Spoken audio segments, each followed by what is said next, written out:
sitie nti omo be boya me ehunu strategies ahodo e de begu akwan mu se de be ya so obi ba ho mpo bre di kan beto ade a okwa obesan aba na watimi adi hu adanse pa e de akira foforo eno nti na hu hia se onzu betie bi na boa na fe watu empon nyame adom ye wo Mr. Elijah Owusu Ajiman e na afe nsusu no Mr. Oswald Ajay Boatin wonum nyina e chartered insurer ya enei wonu aba omodo omunim de e ba beso me nti kan na ye ma o makwaba nfo me makwaba nua register busuafo nyina ho ye nyame adom dengo pon ase na obi a kwadi din no achia no sanse e ano manage wo mo ho o ma makwa ya ho ba so da me twimu ana mo ba ma hu se ensa bi kura nan num aso mo makwa se ya sabi o hwe me time about 86 na o mo kwa ofie no mo jam na mo ba de aha e wo se nti ba bi am wo bia no me de me chia mo na mo ankasa be bo mu din na mo achia mo me san mo makwa ba bia mu thank you. And I have been come you say customer service as a competitive advantage. Na ye can say asem we are brofo. Ye betire mu senti. Me sha say free Mr. Oswald Honum na ma ye introduction. Yo na me da say. Em say ye ka customer service na ma competitive advantage no. Na ye che nyina say adwuma wo ye no. Anya nko na wo ye. Yeah. Ye woni padodo a nso a won so wo yes adwuma ne bi enti kwan be nso na obroni be ka se obenya traction obenya nipadodo na epesa dwumadi na wudi no ombeba wo nchen chen so ombekọ afofro a omo so mo yes adwuma no wa bi okay enti ose customer service che se kwan a befa so a obehwe won a woni won di dwa no obehwe won yie obemo moni age kwan ben so na obefa so a omoni beje wo hu a chen se wo de ombekọ afofro nti basically no twi na tore bia na wo kire bro for my back sani abetumi ama won a woni won edi dwa no ana se ne awo ton ana se ne awo ye no omde won sika ebeba se je na mami bi kwan ben so na befa ubedi won ni edrum pempenso obi a de bia da no obepese won chen na obeba na won ko afoforo a won so wo di sa adwuma na abi okay thank you very much Mr. Elijah nana me da say ye cha ya hwefo ne ye tiefo nyina okay se ye hwe customer service a ye hunu se ye adwumadie bi a also wudi afa activities or actions I say we take as a business person se ne be ya first and foremost one now no mo ye adwuma no wo mo ye internal customers okay so the internal customers then you also look at external customers one now mo ba ebeto every one chain na Brunica say customer service is not a problem to be faced but a tool for a sustainable competitive advantage so I don't the day no obia wo ade a wo to anase dwumadi bia odi yeah senior my brother also kind no ede benti na obi be yese obekọ akoto no Mr. A Mr. B ho ba onko Mr. C ho eye suben bia ye da na di extra ye customers the way enu kasa the way ayemamu ehu se ye pese ye enu didwa se ne be ya abre na abre nyina no omo baba ye nchen ene e bedidwa okay ye ni sanso dia no ne be ma ye business na na se dwumadi ye di no ebetimi ama na konkan that is what we mean about customer service okay na say introduction na bi na ni so nti say obi hwe na ebia obi beto ade woni ho wa ma bi mu a she or he should have reasons to know the entire nipa krama based on the actions ebia o ye kire nipa kra na say niam bi e course so a nipa no nani anje ho okay sisi anu ye hunu nani so what are some of the practical services or no na or ton ade no ana say wo di djuma no obeya ebe ma customer na kan so okay so you share customer service in terms of the actions we need to take we can group it under 3 key levels okay the pre-transaction level the transaction level and then the post-transaction level okay so pre-transaction no answer any panel obeba se onu obedi dwana se oba beto ade ewo nchen no first and foremost no wate wonka anase ohun bebi a won to baba ba ye enquiries se nipa no oba no nkuta sika na obebusa se we ni boy ye sen we te sen the way wo ne bekasa so no any even the way you smile and talk you say there is Chinese verb that's proverb that says that he who cannot smile should not open up a shop. Okay. Se nipa ne buy no say na won ne kasa e na me say wan to no busa ni ntu bu ofu. So pre-transaction stage no abufo na buy ni next time an hwɛ de wo ma. Eno so de wo Ghana. Transaction stage no ye stage a wa ba okuteska auto no so no. Say na wo service client no. And then the post-transaction stage what to we no. How do you relate to the customer? Even so, what issues be about product and about tona? Or be complaining, Emma, wa say na usiye then address the issue no. And practically no, we can look at it from these 3 levels. So buy a day, any day where no mukasa, any day where you ready say, you best solve umu problems. So I bet say, yeah, the good customer service aspect of the job. Okay. Yeah. All right. And see, Oswald, what I remember. And then ebeba ade a meton kama pa obi ahia in daily life obi anim say ade na meton ne kama but obi betwa kwan anante afiri me nchen akọ ba bi foforo akoto bi abrekwan meton say ade na bi e bi kra price ni nyina yepe yo mini asane unu apanyi chance e kan product obi abetuma copy bi obi abetuma copy product but the point in say a day na bema say na obisa no say onko obi anche no ba menchen how did you treat the person ono oba won chen no kwan ben so e na no di nkomo impo sani a oje no kwan ben so na je no ena etore bia ye de nyama di agro otede show then auto na it's like I say wonu who ye the favor but the customer no ma wajuma no it does not exist sure in the so hunu say wo any input bi a ehia pa wo so hwe ni yi a I tend to think say the customer is part of our capital. Yes.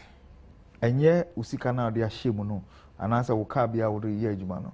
Se customer ni ho a sa na ma ni nyina na eye ka no wabokwa mfa so bie bia ni so. Inti customer needs to dynamic asesa. Sabe nipa te ho no or your emotional being. Inti there are things that attract them. Bisa ho say see a customer aba no e na wo pe. E na wo hwehwe. Now when you are 3 levels, the 3rd level no can 17. What better ade na vie no ko. And I said what be experience or service no ko. Did you even make a follow up? Say, oh, that is over mona pro ade na uhun is saying at saying oh complain bi ho. Now, oh yes sir, after sale kind of service that you are giving to the person. But the end of the day, ya ton ama nipa kro na ewie a trading into Chrome Hankwan, I told you you have a lot of companies telling you that goods sold are not refundable. Won't do me van go back. Your papa, your catch him say, oh no, ne doctor will call you, but our pharmacy shop be what a drone a trauma is said then. Because of senior on the guitar. Also to me friend in Pono Bisan and said, Daddy, na drone no fire at the same. Or no pharmacist, na your doctor no grano. Eti o who say or no Nihukiano or drain a home or drain to the beard out as day. But I say and son or dear drone by man in Pono or Tony Boissy. A church in a drone say ni net here. The side effect you say, did that do for now who idea we are normal because sanity here. And another thing is customer complaints. ABI bedru ho. Omo mosuande chese scholar chese customer complaint a data. Because assembly a work can be no, you should pick it as a point of interest na koye ho adwuma. And you are being lucky so be complaining. Exactly. Those are the things about to me a share. The bia the be ma customer na ni age say obey obeba ho nche. Okay. What did we back home? Okay, so Brofomo can say service quality is as important as the product quality. It's a nipa no oba won chen no no be didwa. Service na demand no at the same. Question marks e wo ho ana. So what issues are or report to a you can say what the higher do now the sa na monte no. Do we have any mechanism they be addressing omu issues ana? And it reason obi be na agency obefoka akọ another location akoto product no when within the same locality no the same spec and quality and price of the product exists. Mainly is because of our customer service. Number four, so say when the customer is first, the customer shall last. Okay. Say BBI no say you funny say ye nyama but ye will master bia yes some no no ye customer no so need the reason for our business most of the times no and no man be no a idea a bit attractive and it's not just they coming no mo ban so mo beka o man kasa so e be your brand advocates. Yeah. So that they will go out there and do a lot of word of mouth adverts, which will come at no cost to you as a business. And you know, difference is mainly about the service. We may have the same products with the same price, but service and also you say your culture. Okay. And yet the way we do our things, may sure say they do. And you know, at the end of the day, no, or say whom you say a sound a kanya, someone who be. So, if I say the way I will attend to the customer and the way in the customer, so your angel, only saw an angel and a general nima. I will always say the general name I want anything come I will attend to him or her. Or angel and can send our treating. Yeah. So, and you know, and I also know the customer will not come in the form and shape and then the expectation you want to see. No matter how the customer looks, you don't need to discriminate. Sebio Obiaba Obotai, and you know, yes sir, massa. Obiswaba or shred the rear, ABA buy. You don't even have ideas to where the person is coming from. No matter the class, the service should be delivered courteously and then respectfully. Yeah. Okay. Very, very important. Say any idea or qua no matter what or beba. One want to me and background or be your advert amount. Yeah. Yeah. That's very great. To me, trust of you, say one macro or be your advert amount. That is it. Say ye wo I can cast be a can say baby a nipa be say wa kodru.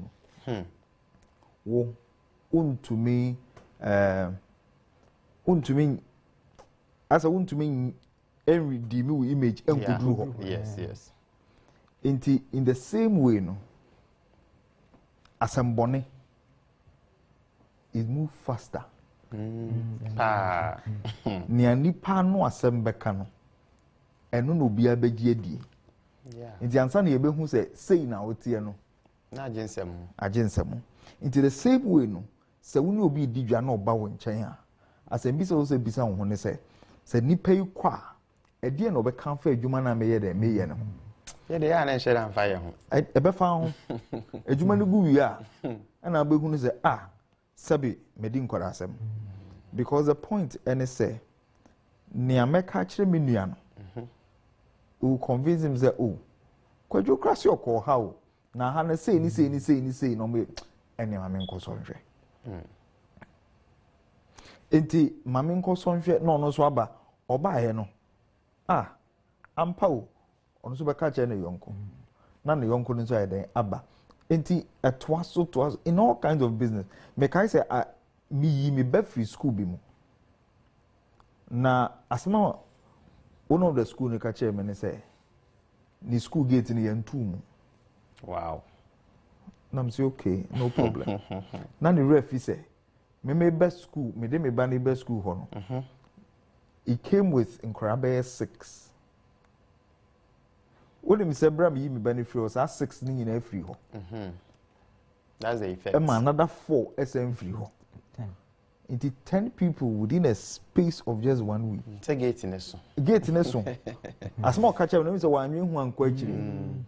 Gate in Yantum. Okay, Yantum. Say you are say Yantum, Mudiana, the public remember. But if you say Yantum, baby. Okay. And you know, always in the year, Messiah who say, or qua a dance here, Bain obedi, Yesu Christo. Or say, corner ko catch on near wide. Well, into Niamehunu, and I'm here, we did one dance here. It is a not now you trim say business people. They be other any customer be a dealer. You're very careful. That's very interesting. Because in Komwa, they can be about discrimination. Generally, Ghanaian, you have some common culture, we judge people by appearance. We be sure be our banning chamber and our requesting the services. Now, some people even charge according to how you appear. Yeah, or more the diagnosis or hospital cry. The way you dress this determines the kind of a drive. And yes, and we were being advised local hospital address here so that I remember do papa. But sometimes we could share doctor or you good or baby say ubetimi ato. Then they give you obu also they will just look at you. No I'm more do. And in Komwa sometimes the appearance are they judge customers here mistreat you or mono. Obi anipa na oba site be adwuma bia na oba bibi or ma hoda or shorts be. Then you look at the person and look down on him. Edu be na a hard drink. A bed then a beba because what can be say obi timi ko dia dance here. So we dey o good kwa. And then a beba obi nso be kwa ka obi say we dey onye anasa ha de men koto ha kwa. And unim say okache no so ade ba kwa ma observing say nipa no edibi ka ho. So before you realize no na echo what happened na be do sa extend so we be ka obi say enkoto ade wa ha. Any of you can answer for me. Okay. I say obi fu me kan was say culture eat strategy for breakfast. Yeah. That's Peter Drucker. The way yeah normal no. So no. Our organization no. Usually no I share the odi kan no. The way we yeah normal no. And also affect the way I so yeah offer service no. Okay. Now the best form of or the best way leadership can be demonstrated is by example. Into obi fubi na obi busa and say abeye den adwuma meyi metimi aye in such a way say metimi satisfy all my customers. Was it 3 ways? Number 1, customer service by example. 2, by example, and 3, by example. Anything no ye di kind of adwuma ni mu no those in leadership no have you bought the kind of culture ebema one now omu shine no so we say what we talk is what we do. Yeah, we walk the talk. So we say strategy is about what is done but not really about what is said. And sometimes when all is said and done, more is said than done. Example is very, very important. Into your saying, you try one eye no more jumano. Send ye attending to customers. Send ye impubi bana or beshu before or besha unso when you have 3 now ni panakasa. Ni panebana so ni both no kasa. Ideally no nyabo 3 man in kasa ni we will say me pacho. Problems ni nyina no na say bi wo ho a say wo de ka ho mayen. Obe calm down. No, leadership is key, and then leadership in a bed board the service culture. Okay. And the customer service, you must know, it's not just a department. Customer service should permeate through the entire fabric of the organization. And the driver now, also boy, yes, no makoba na or support to the work, also is part of customer service. So even the security man, those are the gate. Our more security desk, or the security office, they are part of the organization to customer service, respectful service and respectful communication. I can't want to say me. It must also be demonstrated by them. Okay. You should not limit customer service to only the front-facing staff. So it's very important. Say, you better be a child. Say, "Juma ye a customer no, NMI business because the customer is not an interruption to our work. Okay. We have a job because of the customer. And in every time they are say it's me making sure say you better do more. But of course, because of the fact that we always say the customer is the king, sometimes invariably people tend to be abused. Yeah. And we need to be very constructive. Where there is any semblance of abuse, we should find a way to address it. Yes. And it is very, very necessary from leadership to every member in the team. You know, the swing I found how I say you attend to your customers. It's very, very important. Great. Okay. Enti nyamde be ka ho say mini a say you can internal customers be ho say which is nipa na ye adwuma wo organization. Yeah, adwuma ye for ne co-workers. Enti kwan ben so na yen ye fa so. E treat won. Okay. Eno nti se wo treat won ye no wani gi adwuma no ho a wo de ani gi na be hia customer external customer na oba no. Okay. Enti one thing we forget is say enigye enifia upi abonten a untumi fe enigye nkwa abonten fake kra emfa. In the same way no some way internal customer which is omam no mo ye adwuma na kwan be so na mfa so treat wo boso me asun edu 10th edu 15th untu aneka ono so wo yire ne mma wo fie wo se customer ba on srenchre on America customer ba nzo ko be she na bufu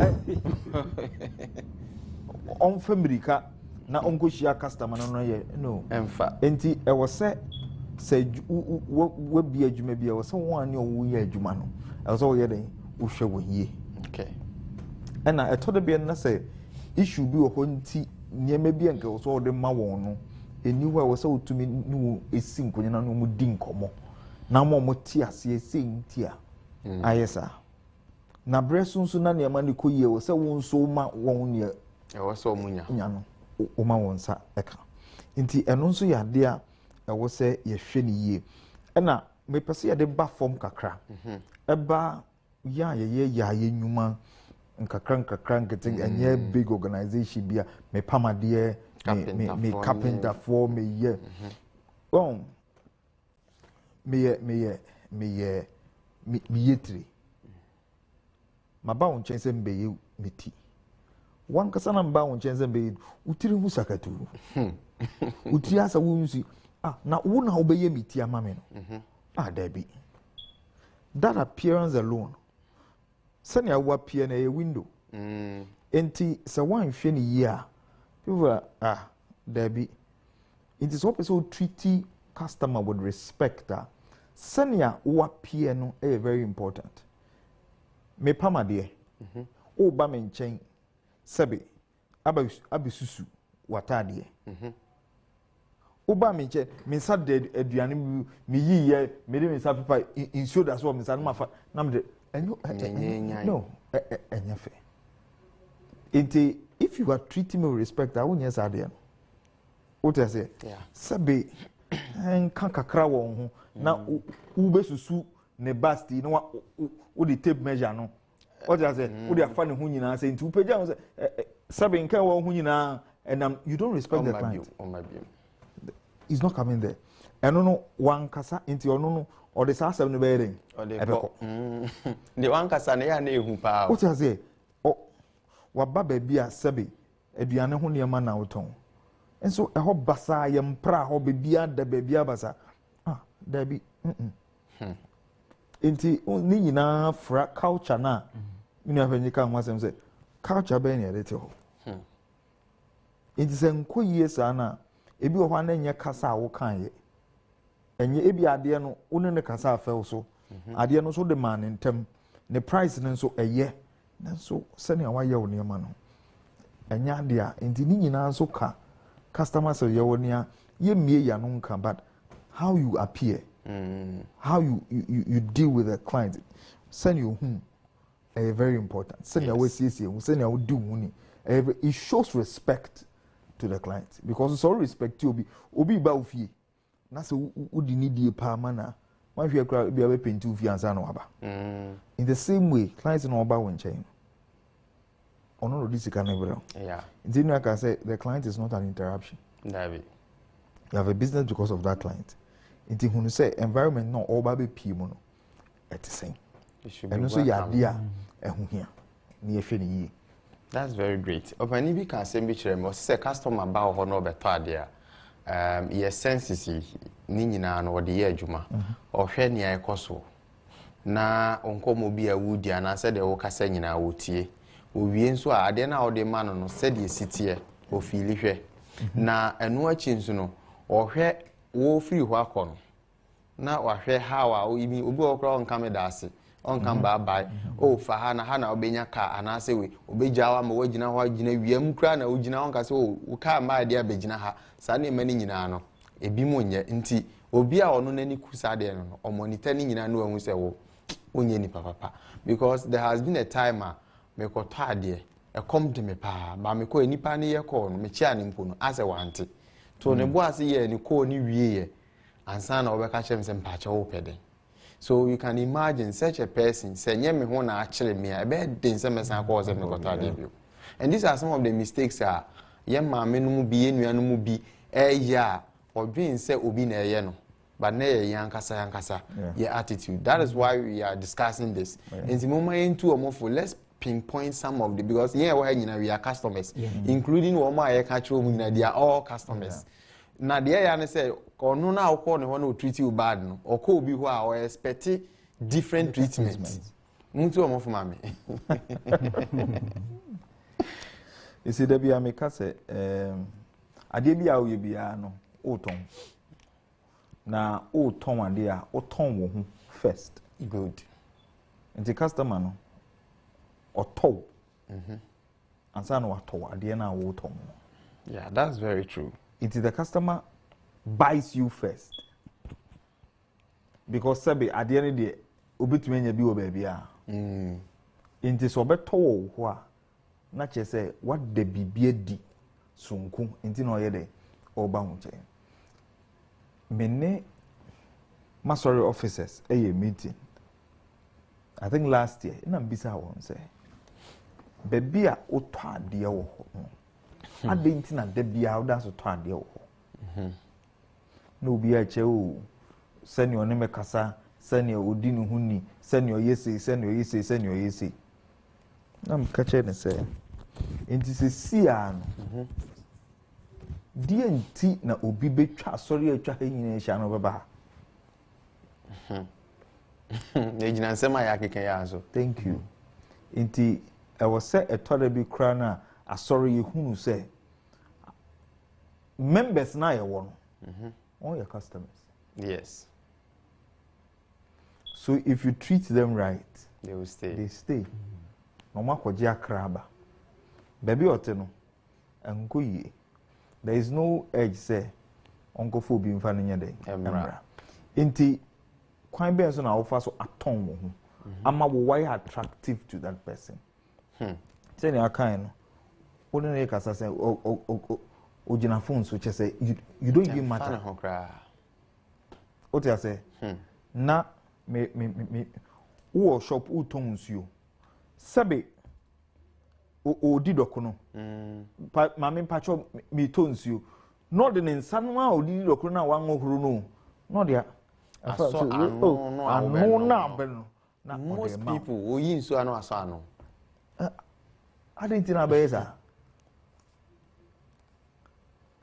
Chese ude and eko sachet water ne kra de abufo so no na ba bia do ano be shaka no de ama de nsa fi na so na ma sa no menye sabi one ne baketo bi na wo ho akra keto sabi akra na bia weje na bibi client na nimo na wayi na obobo bia na de ashere babu no what client what one shop ne nchen ho ba bia na meti first shop bi o mfie na nim obekọ na maame ne ma ne de bread na egu table ni so di agro oh wunjai just like that so do you expect me say me ba better sa bread exactly enti ana say aduane na oton wa woni tua say okopepa ne ho ne ba ho ba ye nyina ompe ebia na me pacho o mami insiesie me ho kakra wahun say oye binti o de sem na o de ansana wa be aduane ho adwuma ma niema nketenkete we sabe kasa nipa no ni bedi nkomo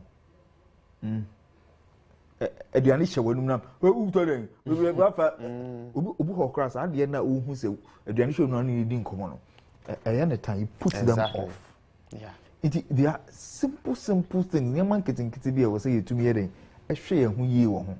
Now I'm putting it off. A word Juma. Yeah, no. Okay. Okay, maybe we can.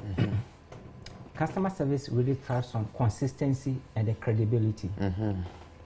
Yeah, sure. There are even over time some occupations that are associated with some behavioral attitudes when it comes to customer service. Say, what do I tell you? I come be so on Pama. Oh, 2 weeks time, be ready. 2 weeks time, you do it turned out to be 2 months.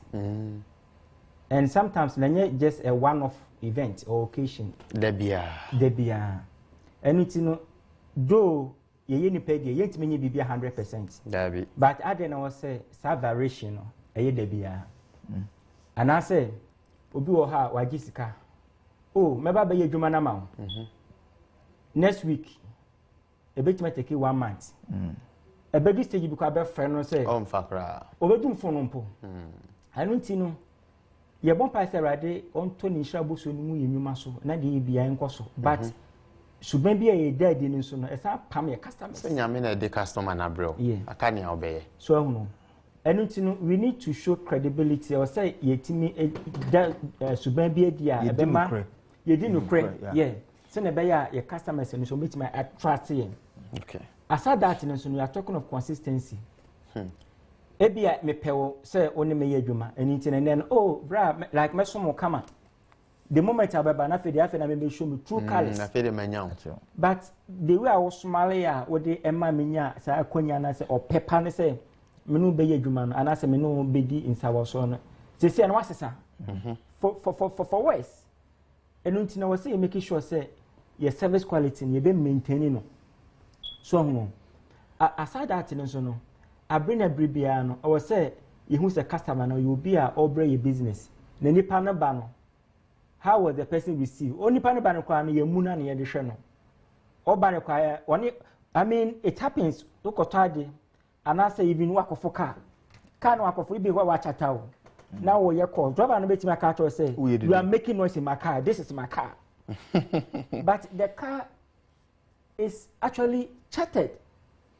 One chata cry with Timuno.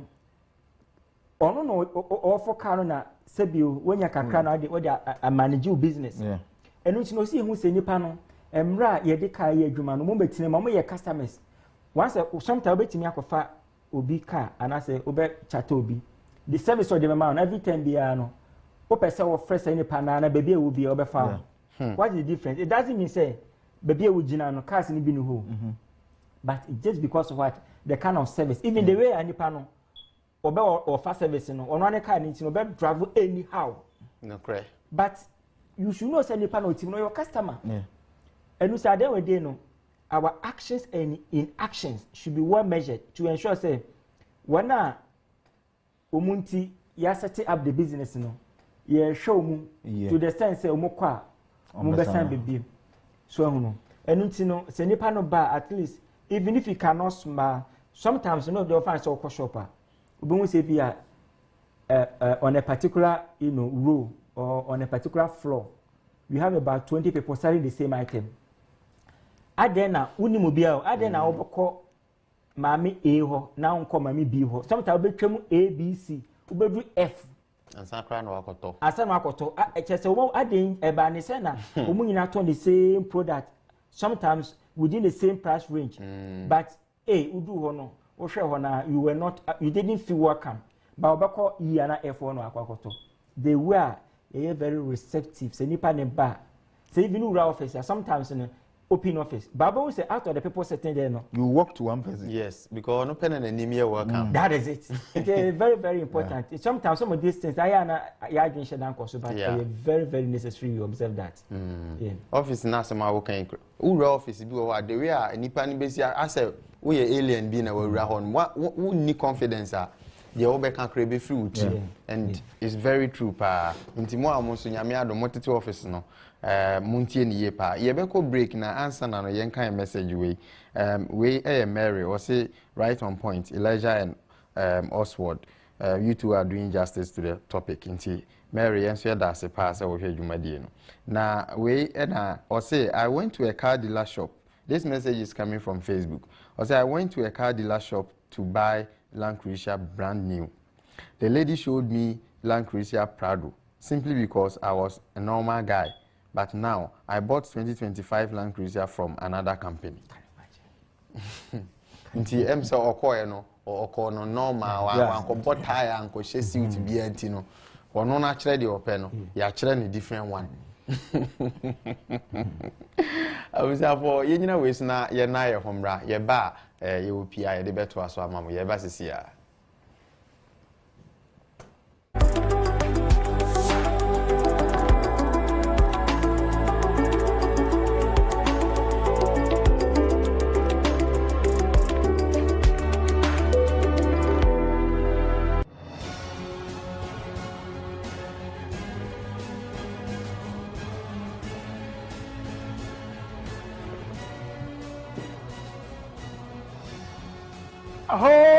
Ahoy!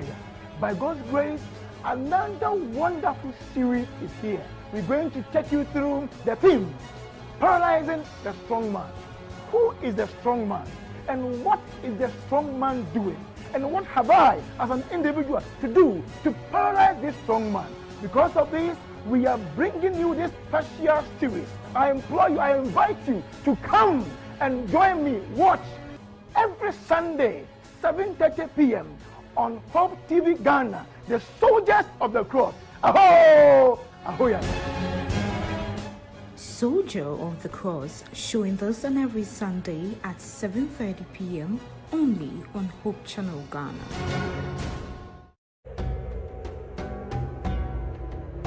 Santa Madan, any idea Onyankopon and Quadie, what they remove.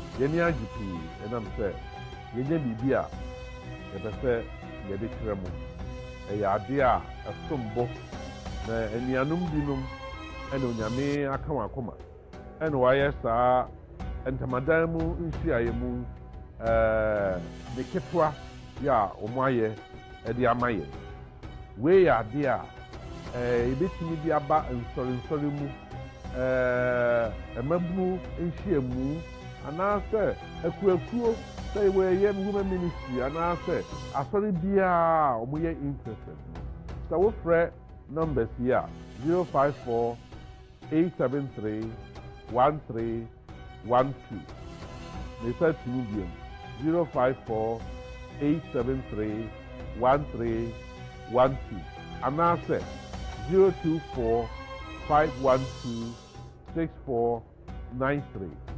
024-512-6493. Santa Madan, any idea Onyankopon and Quadie, ya or de Gidi Pano. What take you pick off. So what say Santa Madan as here? And then our Mamma will Christo some ebedimu. Now I'm aware who prayer or pastor out of the court of the other. Now, I ain't in the best church room. You know, in your side,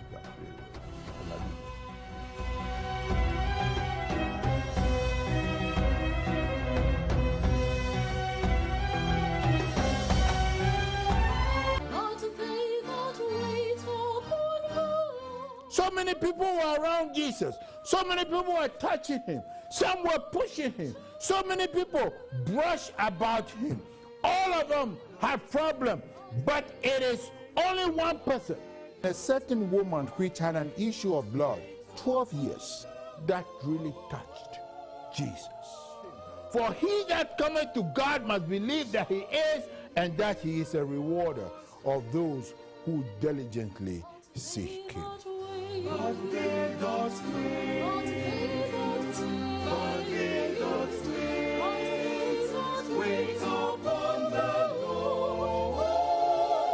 In His Presence, premiering Saturday, 12 March 2022 at 10 a.m. only on Hope Channel Ghana, your preferred Christian TV station.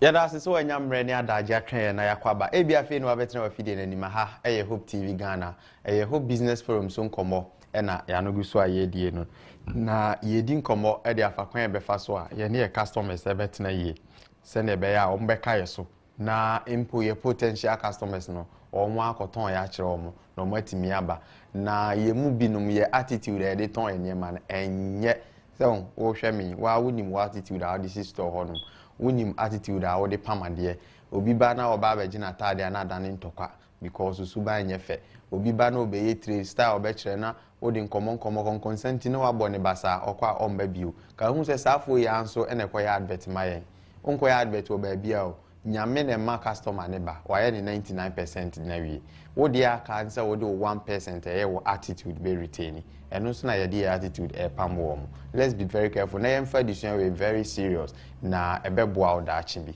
obu ho obeto ade a obebusa mmse ho ne ende ye obebusa ade ne bo na onto a for future maybe how I will be treating no ne beye no in future no be say or the nkrofo ba bi kura no amu kura nya meto ho but because of the way I won ne kasa onya adaje church ne niam mu no emma ninya nije bi di ma na wasan de nkrofo aba na o ma ba beto ade yes say nipa 100 ejai ade to ho ha emu be 4% pe ne betimi ama reasons ntia omuja ade the remaining 96 no omo nka ade kudie ntia na no so ye very dangerous omo na omo kwa na omo spread the call na omo say but here can we nyina customers no yes customers are always right but omo attitude no ebi wo wa na odin how do we solve that problem?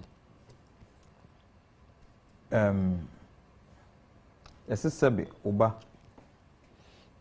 ejana na gu onanswa untwantwene pepa na we pepa isan se eya oba ampa etore bia nya customers bi be ya kire wo nya be nyina na wanhwe ya o reaction no nanso o se ti ase se nipa edanso nipa egu ahoro na da bia me ka se bodam ni eyu ntuma bra wudware a godi na chinu akwaje ntuma sene mu nyina ma bodam eno nti kwan ben so na saa ade na oye no obefa so a bezwe eye abotre kasa eye nidie ademan so person de fire share fire enko yema ebia saa bre na saa asem ni si no other customers and so ho ebi so customers no ombeto so ne awo ye no eno mo behu ne customer ne di kan ye de o ma hu kra no crepa eno nti ena etoda bi aye wo mystery shoppers obe test o pulse into use maybe edina go we omuni abotre onso wankase abrantie we oni abotre so nkrofo we di akwati so ne be culture say munyina sa na mote it hunu say at every point in time no say if it becomes abusive then there's a problem abusive and so they untumi enyan ma ne nkosa dabi I was say yentumi ntina ha prescribe one way of handling the abusive customers but say a organization I was say impenyufo wo niema bi ombeto to akwan mu a say ebia ushia abusive customer fanefa weso and na say fane free ha na fane call nia ohwe wo supervisor fane ma no na fi ono ne nyede in dealing free ho sane awu obeyi hu afiri mu enti se wo no abuse wa fane ma ni pa foforo ebia obetumi ne no etumi dealing ena ye wo nkrofo bi omo ye temperamental ade ensese ne bufu kra na ne buafu enti se ebibi a wo ye na oni ni pe dealing no onua ehia disua bebre no correct so obehu all kinds of people ni se ne omusu ni omo bantie and how to deal with them so when hunu ne sa ebeyede Elijah. All right, so we say the customer is always the king or the queen. And of course, there are instances by reason of that, some also end up abusing customer service staff. Yeah. That's why we do not accept it. We do not condone it. And on senior, you brother kind of do her. The way or any normal. Obedrin say Ebia or Casatian.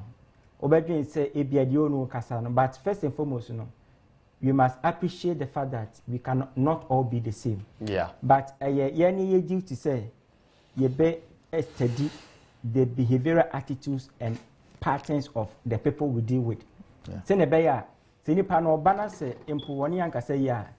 The way I be respond no the way the customer would have to actually have an impression about us. Yeah. So no do her later no obeti my first me nua me bala me buofu. But me share the way I want me kasa na me akra ma ferry me pacho. It's true. Fache me. I mean it happens. Yeah. Obama before you realize now osre what is we say fire for fire will surely result in ashes. It is any pani bufu ya or they buy no. Yes, so you buofu. I don't need no confusion be see. So no. And in as much as we don't have a perfect system where we expect customers to all behave the same because we have different personality traits. Yeah. So, but I was see who acquire simple banesa ye customer no a bit dealing. But okay, baby, some of the institutions you will see clearly written, we do not condone any form of abuse to any of our staff. But when it happens, we need to conduct root cause analysis. Yes. I was saying to me, so near who the entire see. So, in fact, more example, where one customer at a point told me that insurance agreement me, he knows more than me. And who am I to come and talk to him about insurance? And I'm so boss. In fact, I'm very happy to know that you know insurance. In fact, me this year, I'm an insurance student too. Insurance for the mission. I'm very happy say. Can you imagine say our response no? I'm a man no. Nenijia fedie. Anytime we hear insurance be a me na no frame. Interesting. So no. Ebi adwa kana no kre ba don the day no the way I should be respond no. Say enti ni nyina mu no say nya motre because say before ba and say situation bi ba na very very hot. We need to actually observe what you call the 5-second rule. Before you want to react, breathe in out 5 times. So you me understand before you be making any decision, at least you calm down. And also it me boa pa. Okay. Enti my prayer who say immediately near then respond. Ebi o kwampa o say it me escalate issue ni my bosses. Yeah. O mo betimi advice e kwan a I was say then. But ni nyina mo say my ye won ye nyum ye dwuma ye kire mu se ne be ya se situation bi say customer be demonstrate a say na o say ye no. Yeah, o say the family kwan so no. Near process the family kwan so. Near fe na wo kwa akotwa na da pa. Me ga say o do awufo fifi aba na customer de no ho abeti. Si so mnaje. Okay, also what ma bia DC enti ye wrap it up no. Minim say yenwie nyame adma next week ye hwe say betimi atoa so advice ben na odi be ma teacher now maybe say o sentence or womo ye omo enwuma te say carpenter for mason for ni tailor for no some of their attitude eni ne ma bia e man croford omo ntade wo ni ma de pampa bad ni suba nti ye de be wa ko mo bi na otwitwa kra say yo minua no kwa ye din kan emfa no kredie enya adwuma se me ma 1 week a ebetumi aye se 1 week no na me nwie enso eni se me twen minim se ochina na 1 week ni beso me nwie nso ese me dikan e frɛ nipa kro no wa ma wo se me hia no na nansa mi ntumi nyɛ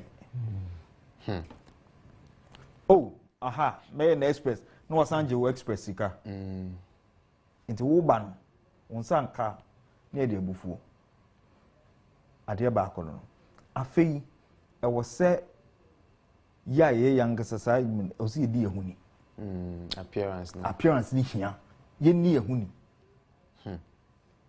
eto de bia chese sania ye tutu ye nema enye no creo di huni enye se wa shada so enso se wo so opamatade dia pam bi shey mami hu se ne ye hye wo no ko no hye ni kabini jesi bi nchade bi ye hye wo no na ko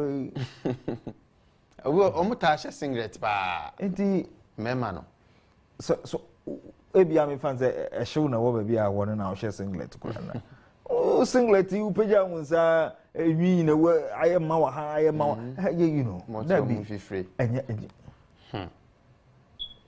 ode ebia udidi wie ya na client bi ba ho nchen na o kasa gu ni so o kasa gu ni so you see that inti bomodin say gambi kakrakra na they are told me sani asan you know they are little things afei say baby a me ye adwuma no ye ni agro wo ye wo this tendency say be ba shop no me ba beto ade na ne nam fufu mienu miensa bi aba ne nchen no mu bonsiri hehe no mu di agro na mi ma ye otumi jai ade na o hwe wo no na ona na o se den sa da no dey no kan ansana wasan aba no you don't do that just a client ni pa kro no gina no che umu no baba for the pesa de umu aka masem na jai mi ti yi wa brante bi ho san se hwe ono otumi yi ti duru baabi na unim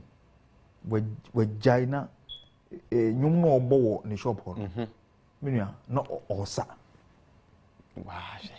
osa be 1 minute ansana obeta su na unim asma ka boss work and happiness work and happiness e will be true ho just omume yeah that's how I see it that's true because so bu bi kranka be bisa say won pacho type of anyum be na ope na me de no ahim na ma bobra be ye de mi youth no wo sa de na wakume da bia me de me ba enti niam nkete sabe baba no won entuma na wo de kata nipa na wan san na we ayi fi poto emun ka bi ewu fi obi ko ma na o de be sha okon na o de da bi de bia wia e wo so tumi nya kakra de bia wia we de usi no hat enti wo ko use am obi a eye very neat eye niam nkete ena e ma ye adwuma na ye de ekoso.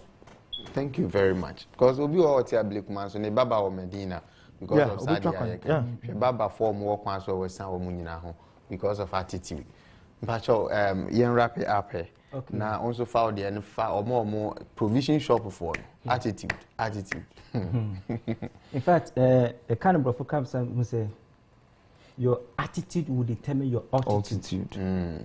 Yes, I can say good service costs less than bad service. So before you be a shop for the day, no, you must say a day bentin na your bar shop. Your bar shop was say be me a phone so ana. And a bar shop was say customers have banner, you share TV, you share ball, you share program beer, you need to pa and the customer no buy one train. I may share TV in your and I see you in Kumumiasa. Can you imagine? Ask yourself, say a day bentin and I could be a shop on. Is it for yourself? If it's for yourself, they close the shop and be at home. And until the person can say, ye be a juma and I say at the shop on and I say the bay ye one, ye hot because ye per se, ye serve your customers. And I'll say, who say, the golden rule also applies in customer service. Ni person nipa enye maye no.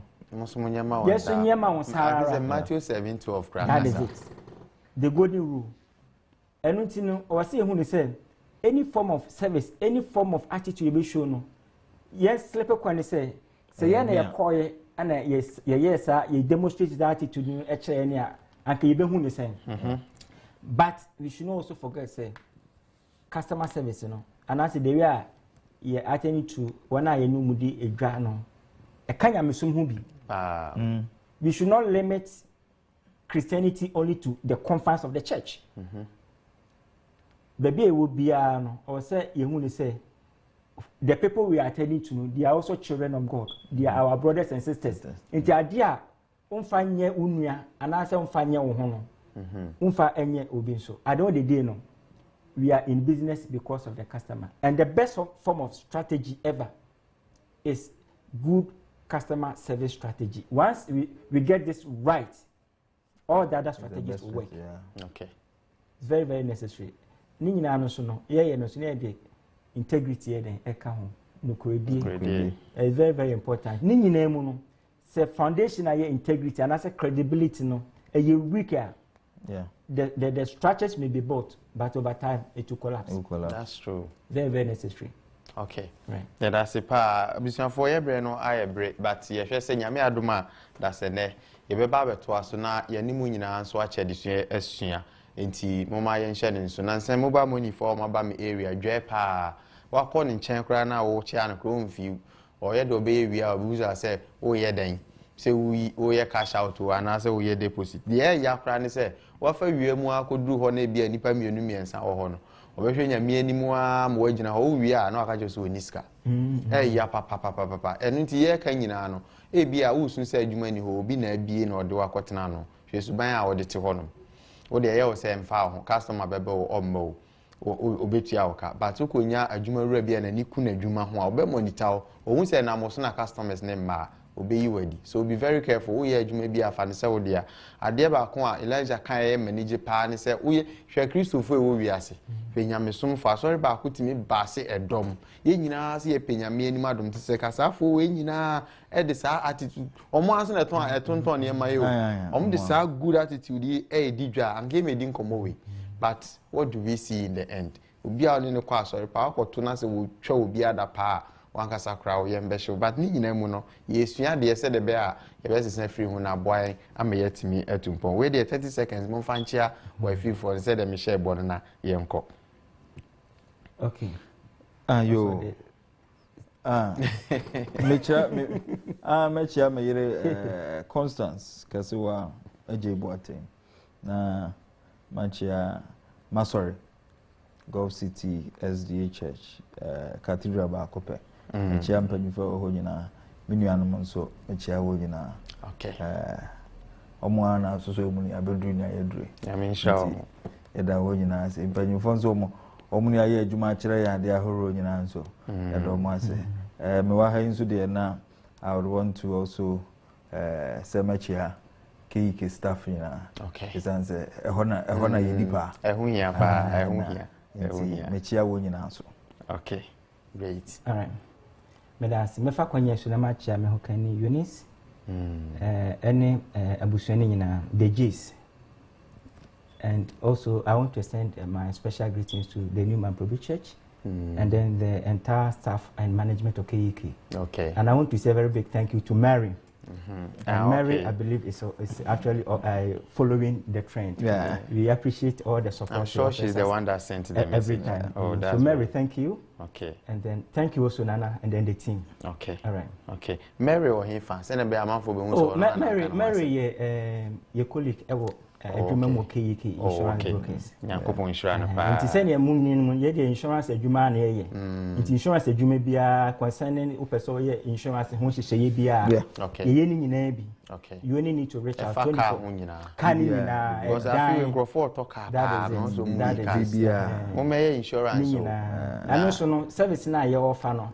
It comes at no cost. Oh, okay. To the customer. Wow. And nti ne sakonya ba you bedi insurance on komo bi. Oh yes, of course. You have been free ever. Free by KEK insurance brokers. Okay. All right. Mate. Inti said it bia no say titru o car and o car nya accident a na ho ne ma ne ebi o credit me crash kra o ye ho hwenye ba ko ye comprehensive one a mo betimi atofo for kra ma ti bo modern say o pese o ye insurance a o de o hu me and Alba Hope TV na so o pe omo ba ha be ka so mo ye insurance na Nana uka wait just 1 second. Okay. When ya issue be ama only insurance for di hun kita ho. Na response a wo pe no ma e wo mu ne ye ninsa wo so ba wo de bra ne ye ni hun komo. Okay. Na fe ye mo a ne ye hwe ne pumasi brɛ ne that's fancy fine. The one so Yeah. you use That's nti fine. yɛboa it's free That's it's fine. free That's nti very fine. ɛno nso wɔ hɔ All Oh, right. yes, part of the customer service, you know. Because I was see a insurance on come Ghana for do na nya hu insurance so mfa so. Yeah. But you be dom suko no ma hu die ntia wo say mobile phone kra wo say o ye hu insurance na ani mu pa ya wa ma mesu because na me phone we ni screen kwa kra ne phone ne boy ya epe. Di say my insurance aso na say e bo ho a say menya foforo ana say bia metimi enya kakra dia for repair. So it's very necessary.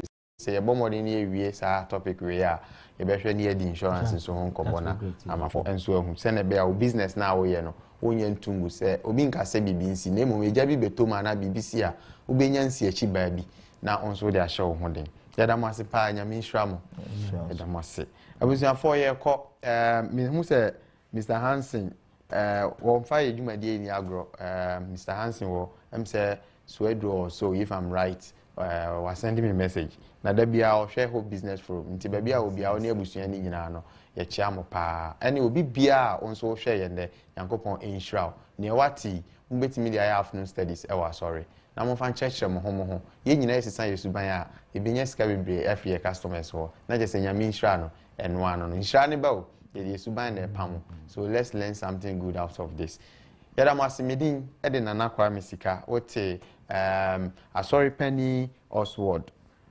enka enafe nso wote Asori Penny Elijah so enka wonum nyina chartered insurance a omo ba beboa e kyerkyere yakopon hyira mo pa yakra mo